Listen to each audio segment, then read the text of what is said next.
prolonge la discussion avec Jean-David Haas, donc je le rappelle, directeur général de NextStage à mes côtés en plateau. Rebonjour Jean-David, on parle avec vous du non-coté, on sort des marchés boursiers pour parler private equity évidemment, mais là aussi la question que je posais d'une certaine manière à Alexis, dans la logique de particuliers épargnants qui ont aujourd'hui peut-être un peu plus d'épargne à déployer, est-ce que le capital investissement est une solution pour ces épargnants français?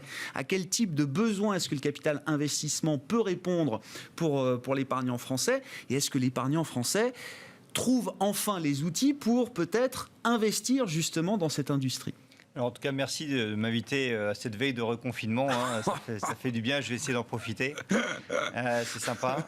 Non, ce qu'on peut dire... Dernière bulle d'oxygène. Ça fait 20 ans qu'on propose des produits à la fois d'ailleurs aux institutionnels et aux particuliers. Ouais. Et on commence à voir, alors on n'est pas encore sur une bulle, mais on commence à voir un engouement des Français sur ces classes d'actifs.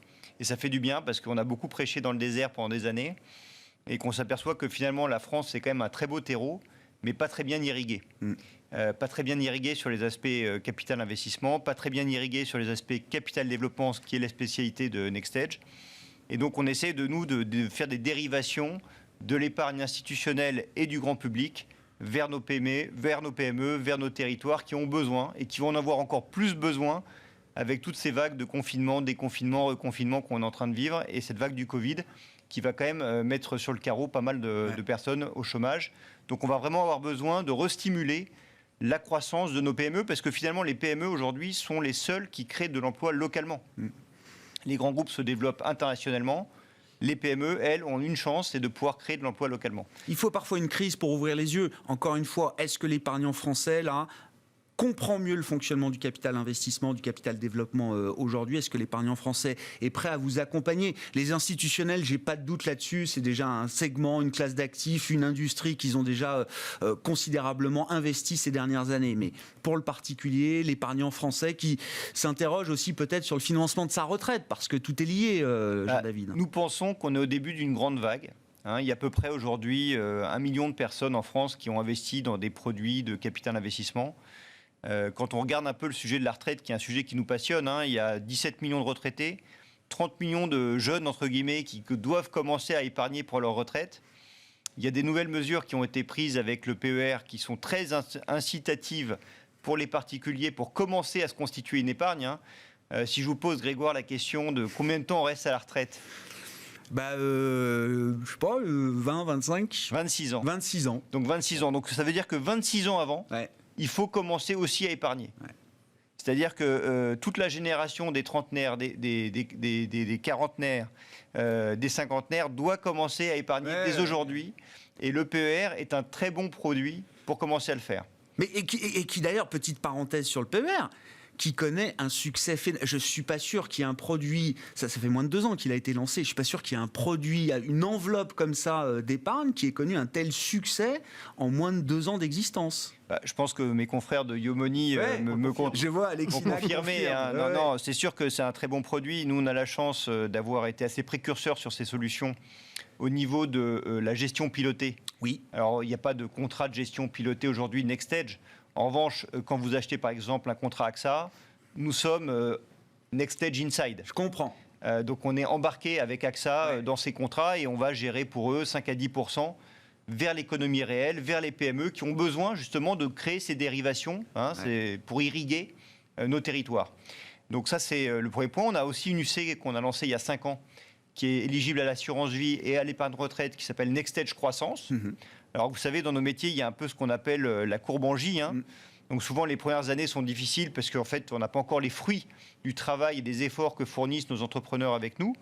Voilà, donc l'UC va fêter sa 5e année. Généralement, c'est vers la 5e année qu'on commence à avoir des bonnes nouvelles. Donc ça peut être un très bon moment pour les particuliers d'intégrer un peu de NextStage Croissance, soit dans leur assurance vie, soit dans leur épargne retraite. Et donc, on est, alors malheureusement pas chez Yomoni, mais on a la chance d'être chez Lynxea, que vous connaissez bien également, avec lesquels vous travaillez. On a la chance d'être chez Apicil, on a la chance d'être chez Spirica. Et donc c'est en développant ces partenariats que l'épargnant français finalement se rend compte aussi de l'intérêt alors de mettre des UC. Je crois qu'aujourd'hui quand même la collecte en assurance vie se fait en grande partie en UC, et c'est à travers cette collecte-là et ces partenariats que vous créez, vous NextStage, mais j'imagine d'autres aussi, qu'on comprend aussi l'intérêt de mettre du capital investissement dans ces unités de compte. On part de loin, Grégoire. On part de loin. On part de loin parce que l'assurance vie, c'est 1400 milliards. Oui. Les PER, aujourd'hui, je crois que c'est 20 milliards. Et le private equity au sein des PER ou de l'assurance vie, peut-être 1%, 1,5%. Donc on est très très loin. Et si on veut relancer la croissance, si on veut relancer l'emploi durable dans notre pays, il faut absolument qu'on irrigue nos PME. On n'a pas le choix. Alors il ne faut pas faire trop d'un coup, parce que sinon on aura un problème d'absorption. Et puis en plus, dans cette phase, comme tu le qualifiais, cette phase un peu de bulle aussi, il faut en parler. C'est pas évident de mettre toute son épargne, donc il faut y aller progressivement.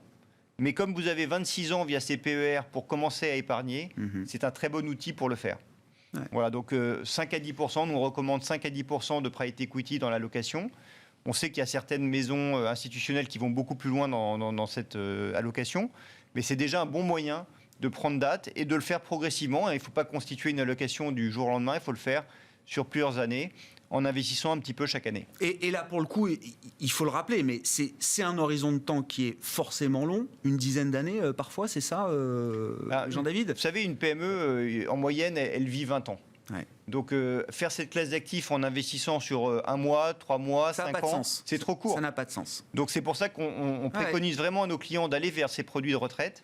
Parce que, comme je vous l'ai expliqué, vous partez là-dessus sur 20 ans, 30 si ans, l'objectif c'est la retraite, c'est des horizons de temps qui correspondent aux objectifs retraite qu'on peut se fixer. Si vous placez votre argent à 2% pendant 20 ans, vous allez gagner 50%. Si vous cherchez plus de performance, je rappelle que le capital développement, historiquement, a eu des performances en France de 7% sur 30 ans. Si vous arrivez à faire du 6% pendant 20 ans, vous allez faire 3 fois la mise. Donc vous avez intérêt à jouer le long terme. Sur le déploiement de vos investissements aujourd'hui, Jean-David, vous avez à peu près combien de dizaines, centaines de millions à déployer ? Et vous le disiez d'un mot, on parle d'une bulle, alors c'est souvent l'apanage des marchés boursiers, mais dans le non-coté, j'imagine qu'aussi ça doit être peut-être compliqué de jouer entre les perspectives et les valorisations des dossiers que vous voyez passer, Jean-David. Alors c'est sûr qu'aujourd'hui, NextStage AM dispose de 200 millions d'euros de cash à investir. Ouais. Pour accompagner des PME. Aujourd'hui, dans le portefeuille, on a une quarantaine de PME qu'on accompagne d'ores et déjà. Donc c'est sûr que dans cette phase de 2020 de crise, on a surtout soutenu notre portefeuille et on a investi. Et d'ailleurs, il y a un effet assez darwinien dans ces crises. C'est-à-dire que les plus forts, les mieux financés vont racheter les plus faibles. Et donc on a réussi à faire de très belles opérations de croissance externe dans cette phase-là. Mais là, on veut investir en 2021 dans 5 nouvelles PME. D'ailleurs, s'il y a des clients qui vous suivent, qui veulent nous contacter, qu'ils n'hésitent pas. On peut jouer le rôle de marketplace, il n'y a pas de problème. Qui n'hésitent pas. Donc on va accompagner cette année 5 sociétés. On a fait un très bel investissement à Annecy, dans une société qui s'appelle WeSmile, qui était une des premières à digitaliser les solutions de CE pour les PME. Et donc, voilà, donc on est vraiment armé au point. Alors effectivement, il faut éviter le syndrome de ce que j'appelle l'avenue de Messine, c'est-à-dire cette rue où il y a toutes les banques d'affaires. Et donc, même si, de temps en temps, ce sont des très bons conseils pour vendre nos sociétés, c'est pas souvent le meilleur endroit où trouver ces PME. N'oublions pas que c'est aussi leur métier de vendre, effectivement. Oui, mais pour acheter, souvent, il vaut mieux rencontrer les entrepreneurs en direct. Donc, s'il y a des entrepreneurs qui nous écoutent, qu'ils n'hésitent pas. Mais la valorisation, c'est un point clé quand on est justement avec un horizon de temps de 10 ans. Ça fait un moment que les multiples, quand même, dans le non-coté, sont même supérieurs aux multiples qu'on peut trouver sur les marchés liquides cotés. Jean-David, est-ce que ça devient compliqué Alors, tout dépend, franchement, tout dépend des créneaux dans lesquels vous investissez. Nous, on est quand même sur des PME de taille petite. Donc, il y a moins de concurrence sur ces sociétés-là que sur les grosses PME, ce qu'on appelle le mid-cap. Donc, là où vous avez raison, c'est qu'il y a des cycles dans notre industrie comme sur le côté. Donc, vous avez des moments où c'est plus intéressant. Typiquement, 2011, 2012 ont été des très bons millésimes. Et puis, des moments où c'est un peu plus cher. D'où l'importance pour les clients de lisser leur investissement dans le temps. Ce qu'on sait, nous, c'est que post-crise, ce sont souvent d'excellents millésimes, même si les valorisations aujourd'hui sont un peu élevées, parce qu'effectivement, les comparables 2020 sont difficiles à lire. Hein. Il y a quand même eu un impact Covid. Donc, si vous regardez juste le ratio, ça peut paraître élevé, mais je peux vous dire que les entreprises qui ont su passer le Covid de manière positive ont des fondamentaux très solides. Et donc, celles-là, ça vaut le coup de les continuer à les accompagner. Merci beaucoup, messieurs. Merci d'avoir été avec nous en plateau pour cette demi-heure de Smart Bourse. Le vendredi, on parle de finances personnelles, on parle de patrimoine à travers l'industrie du private equity. Jean-David Haas était avec nous, directeur général de Nextage, et à travers l'investissement boursier. Alex Chinac nous accompagnait également, je le rappelle, le directeur des investissements de Yomoni. Voilà pour cette édition de la mi-journée de Smart Bourse, journée d'échéance trimestrielle sur les marchés boursiers. On se retrouve ce soir à 18h30 en direct sur Bismart pour en parler.